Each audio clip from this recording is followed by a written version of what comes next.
Planet Vero Studio is powered by the Nolan Group of eXp Realty. MyNextHomeFinder.com. Welcome to Treasure Coast Community Health. We have 8 locations to serve you better. Our staff is dedicated to help you and your family. Here's your host, Vicki Soule. And good afternoon. Welcome to Community Conversations. As most of you out there know, Treasure Coast Community Health offers primary care services, health services for medical, dental, behavioral health, low-cost pharmaceuticals, x-rays. We even have a certified diabetes educator and someone with wound care certification. So we're your answer for all things health, but we recognize that we're not all things to all people. And so we do a lot of collaboration. We do a lot of referrals. We also get referrals. And so some of the partners that we talk to week after week are in that scope. And this week is no different. I'm pleased to have today for the first time Marty Mercado from Hope for Families. Thank you for having me. Yeah, we're very, very glad to have you, both here at the studio as well as in the community. Thank you. For those that don't know what Hope for Families is, why don't you give us a bit of a background? Sure. So we are a 21-room facility at this moment, and we help families become sustainable. So not only are we providing them with a roof over their head, 3 meals a day, snacks, a place to shower, do their laundry, but we're also using method of services, which are wraparound social services, to help them get back up on their feet and become sustainable. That is awesome. I caught the 21 now. So that invites a future question, which we'll get to. Sure. In terms of what your future plans are. Absolutely. So Hope for Families is family-based. Does it matter if it's both a mom and dad, or do you take in all kinds of family configurations? All kinds of family configurations. We're not defining what the family means. We have grandparents, we have same-sex couples, we have mother-fathers, we have a lot of single mothers, and we've had a handful of single fathers. They just have to have a child under the age of 18. Okay. We do screen them. We don't take anybody with a violent background because we're living so close together that we need to be sure that we're all safe. But if you have a family, and I think families are defined differently they now, sure are.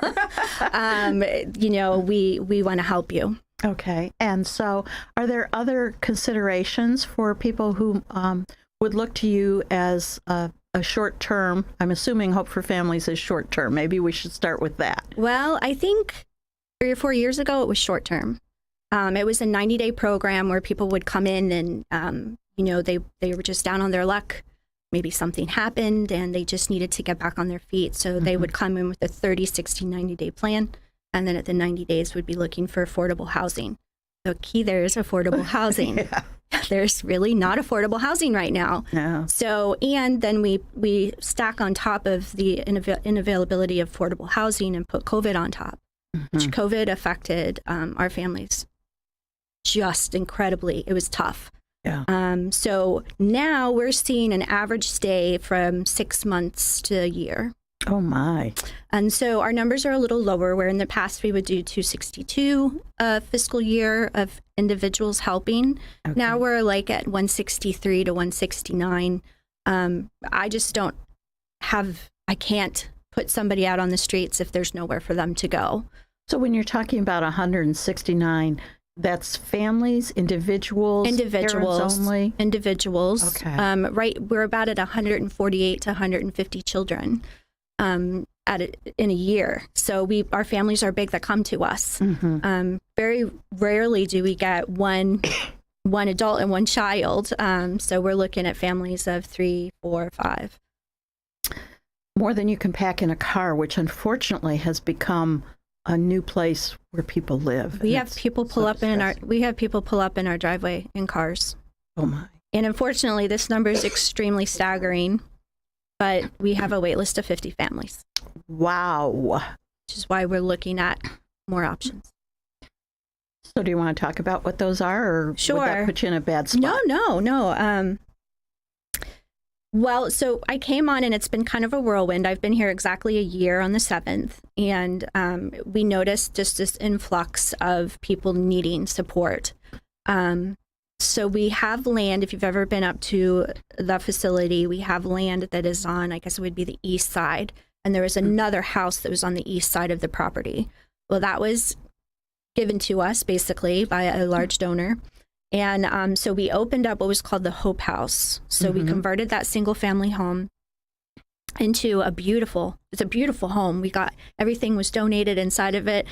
Somebody donated a white couch, which I was really nervous about. I like white couch, great with kids. Yeah. And so we took a family that was in that house and we put them in there, and we're keeping them for a year, maybe two, introducing them to Habitat for Humanity's different organizations to try to make things stronger and better for them when they need to leave. That really got us thinking, between that and our wait list, what we were going to do with that land. So right now we're in the middle of a feasibility study. And in that feasibility study, we're looking to see if we can raise about $4 million and be sustainable for another 21-room facility building and a 9-room apartment building. Wow. We would be calling that transformational housing, that apartment building, where they could live there for a year to 2 years, doing very similar what's happening in the Hope House. So we're really utilizing what I'm calling methods of service, because in order to be sustainable, they have to be able to make solid choices in their life. And sometimes getting in there, they have not made strong fiscal decisions. They've come from trauma and crisis. So they're coming into our facility just in a fight or flight mode. And we're trying to get them past that, get them to start thinking with their executive brain and telling them that people care. And while they're there, we introduce them to organizations like yours and United Against Poverty and some other places, to where when they do leave, they know that they have a community behind them. So that's our big, lofty goal. Whoa. We're in the middle of the feasibility study. My blood pressure stays up a lot. I'll bet it does. But it is a big, lofty goal. Very important. Very not important. To demean it at all. And you know, I always like to say my why, because I have a very strong philanthropic background, but my grandmother was homeless. She was pulled from her home in Pittsburgh. She was severely abused, and they pulled her and stuck her in a Catholic orphanage where she was raised. Oh, my. At 18, she was put into the streets of Pittsburgh with a coat and shoes and a little bit of money. And she was basically homeless for almost 2 years. I never knew that story until I was in my 30s. She didn't share it with me, but I always would watch her and her love for children and families and helping. I knew there had to be, especially as I became an adult, an underlying reason why she did what she did. And so I feel her passion. She basically raised me. So, I have that passion to speak for those people that don't have a voice at this moment. But my goal is to teach them to have their own voice, just like my grandmother. Excellent. So glad you're here to share this with us. Thank you. Because often, it's pretty easy to say, well, they got that in that place themselves. Yeah, you're probably right. Not everyone has good role models. Not everyone has been taught how to maximize, as you say, that executive decision-making space. Sometimes they're sidetracked with abuse or drugs or both. And how do we get them back working in society? So your organization helps us with that. And so I admire your big, lofty goals. Thank you. The good news on the horizon, and this is unofficial, but I did hear the other day that there are about 600 apartments under construction in the county, which will not solve everything, but it'll help. But it's a huge help and step in the right direction. Absolutely. Absolutely. So your feasibility study, having just started one of our own at Treasure Coast relative to expansion needs, that's not an overnight process. Absolutely. So the apartments may be up before this need is there. But I'm going to go back to your comment about Habitat for Humanity. Are you encouraging families to work with them, or is that also maybe a later transition point for some of your families that need a little more support? It's just not a housing issue. Exactly right. It's just not a housing issue. They need a little more support. Habitat for Humanity is it's an organization that I highly admire, and I think it helps. It was interesting because we had to have a meeting. We do house meetings, especially when there's some kind of issue. We're all living under the same roof. Yeah. So we had a house meeting one day because there was an issue, and I talked about homeownership. And one young lady in the group says, "I'm never going to own a home." They call me Miss Marty. I'm never going to own a home, Miss Marty. And I'm like, why not? Mm-hmm. You know, so I think organizations like Habitat for Humanity helps them to see kind of past this transactional living, that you could possibly own a home. Some of them don't even know what a credit score is. And it's just from, like you said, not having that parenting or guidance in their lives. They've been in survival mode from the day they were conceived. And the reality is there's no home ec classes anymore. No. You know, those of us that might not have gotten it at home, somehow through the middle school and high school years could accumulate that information, because not everyone was college bound. And so they had these different opportunities for us to learn and grow. And the school has gotten away from that. Absolutely. I have a 19-year-old that doesn't even know how to do a checkbook. And a lot of parents are saying the same thing. Yeah, he pays all of his bills, online. And, so I think when some of our board members at one time were like, do they really want to live at the shelter? And I'm like, because one of my goals is to paint the inside of the shelter because it's institutional blue right now is what I call it. But, this is the most security and empathy, and we're very, we have the same thing happening every day. This is most structured performance they've had. So they're thriving in it, even though they're sharing a bathroom with 25 other people. So, that's why I said we really need to back up and we've got to wrap them. I say this all the time, wrap them in these methods of service so that they can grow. Does it work all the time? Absolutely not. And we've seen families leave that or walk right back into what they came out of.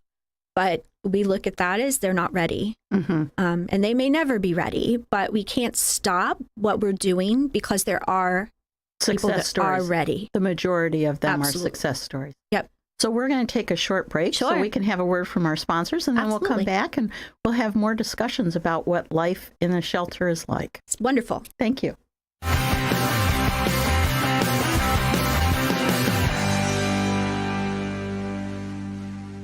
As women, we often put aside our needs for those of others, including health care. 3 major health concerns facing women today are heart disease, cancer, and diabetes. An annual physical can detect these diseases in early stages and keep you healthier for those you love. During this holiday season, give the women in your life the encouragement to take care of themselves with an annual physical. Call 772-257-8224 to schedule an appointment at Treasure Coast Community Health. Summer is here, and it's a great time to create your outdoor room at Sunshine Furniture. Now, during our July clearance sale, you can save an additional 10% on all in-stock patio furniture from Lloyd Flanders, Woodard, Windward, Beechcraft, Pollywood, Berlin Gardens, and more. We're the outdoor furniture experts and have anything you need, all built to withstand the Florida elements, and we also specialize in cushions, umbrellas, outdoor rugs, and fire pits.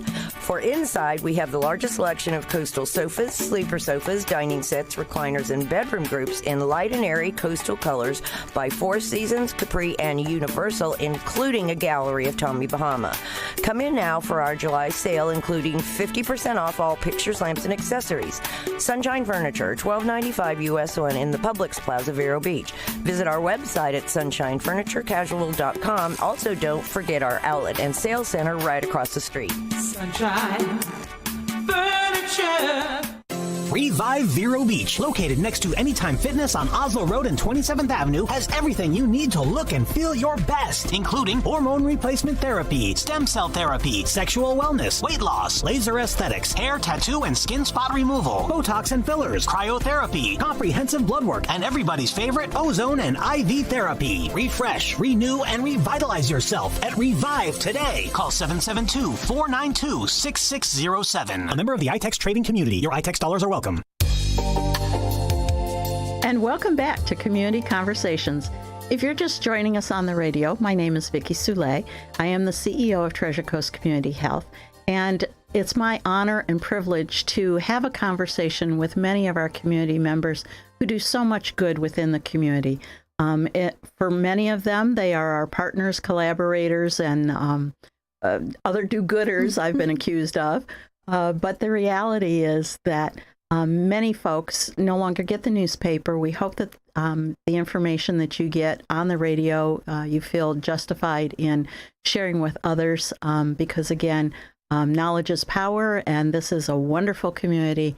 Whether you're new to town or have lived here your entire life, we hope that we bring you something valuable and current that you can use in your day-to-day life.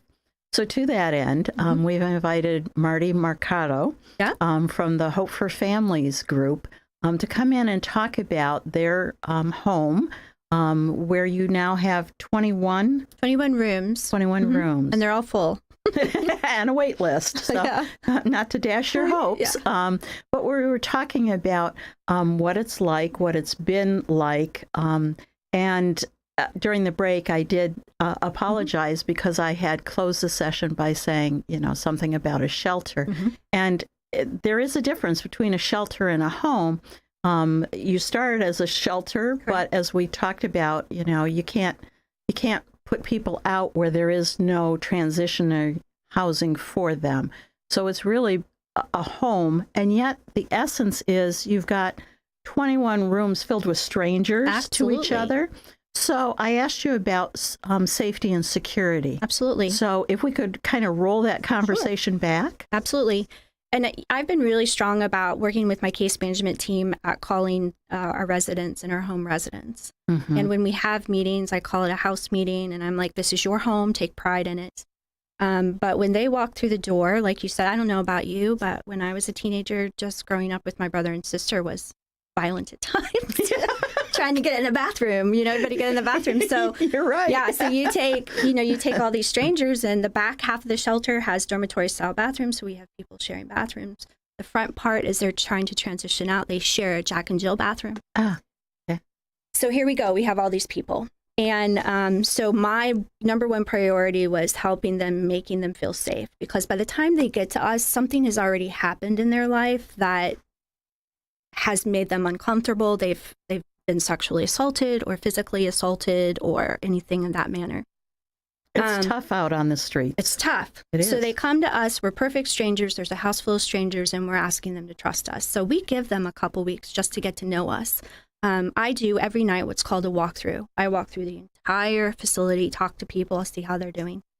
We have cameras everywhere, so if there is a problem, we can see every piece of the shelter.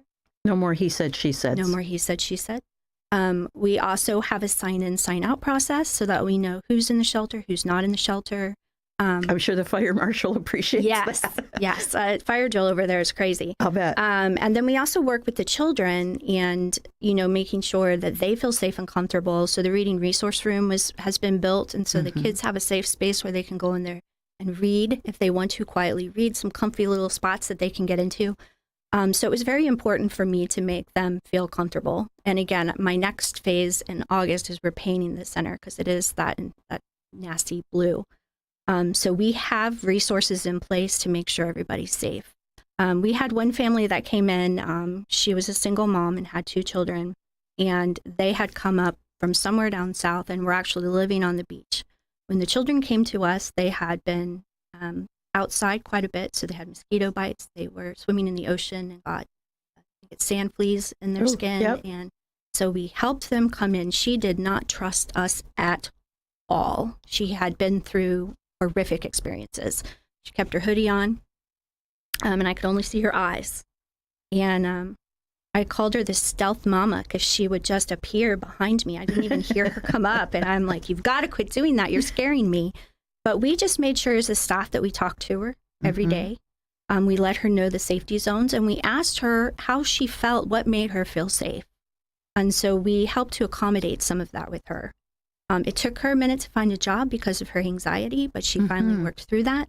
And by the time they left, they moved to Georgia. By the time she left, she had gotten a job at Dunkin' Donuts. She pulled her hoodie down. She had done her hair. She would bring us donuts. I'm sure I gained 40 pounds before she left.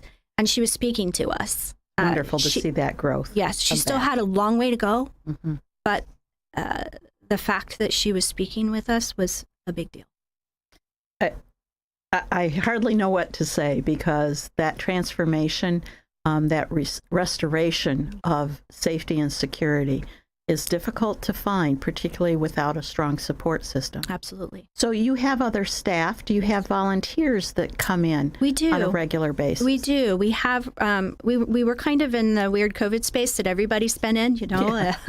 Don't breathe on me. Yeah, The whole fist pump thing. You never know if you're shaking hands or fist pumping. Yeah. But we're very slowly bringing in volunteers. Right now, we're really working on enrichment activities, and we're working on a program called Inspire Me Speaking Opportunities.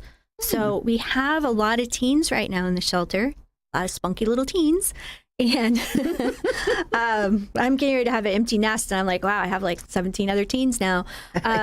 And so we're looking for people to come, not only that maybe have like this great college education, but also maybe are a welder, or maybe a CNA, or, you know, maybe they're in construction, or to speak to kids about what to do when they grow up and how to do it.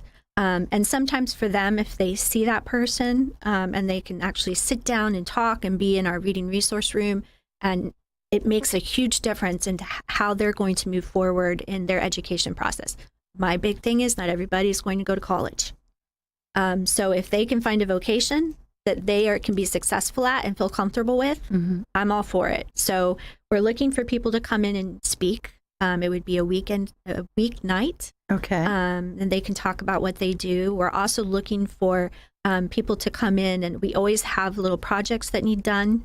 We're getting ready to replace our playground.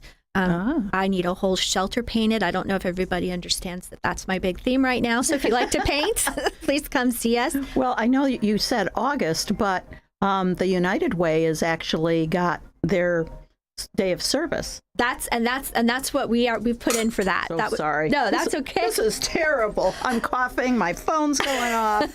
I am so sorry. Let me tell you, I'm a poor hostess today. No, and we reached out to United Way for that. So that's our project. So, and then we also I want everybody to have fun too. So, and I don't have the date in front of me, but we'll make sure they're up on our website. But we're going to do a back to school party.